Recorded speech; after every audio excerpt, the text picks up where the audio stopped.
Alright guys, sa mapagpalang araw sa inyong lahat, meron tayong isang reaction video dito kay Rob Trip Reacts. PBBM, Blinking at Austin nag-usap hinggil sa pagpapatibay ng Pilipinas at US Alliance. Sa sunod na 4 na taon, sumentro ang pagpapatibay na sa relasyon ng Pilipinas at Estados Unidos ang naging pulong nila Pangulong Ferdinand Marcos Jr. at kina US Defense Secretary Lloyd Austin at si US State Secretary Antony Blinken sa Malacanang. Napahayaga rin ang pakikiramay ng dalawang opisyal sa mga naging biktima ng nagdaang bagyo at habagat.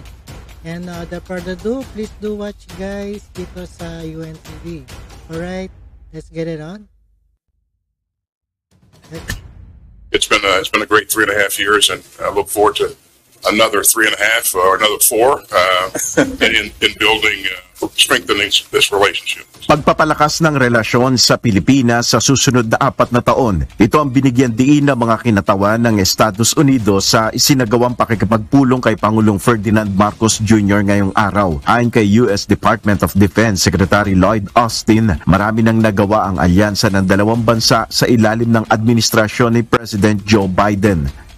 Ayon kay Pangulong Marcos, ang magandang working relationship ng Estados Unidos at Pilipinas ay nagbigay daan sa dalawang bansa upang makaresponde ng mabilis sa mga sitwasyon sa riyon.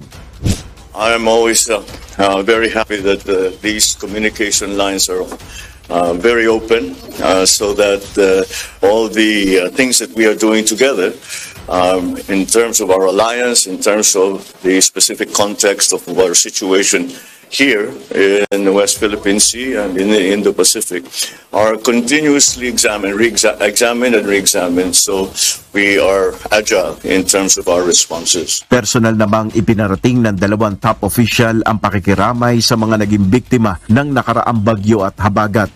Let me just start by sending our deepest condolences to all of the victims of the recent typhoon, and to say again, anything we can do to be of assistance, we welcome doing that. Ang dalawang US top official ay nasa bansa upang dumalo sa 2+2 dialogue kasama sina Foreign Affairs Secretary Enrique Manalo at Defense Secretary Gilberto Teodoro. Nel Maribuhok, Pilipinas sa susunod na 4 na taon. Ito ang binigyan diin ng mga...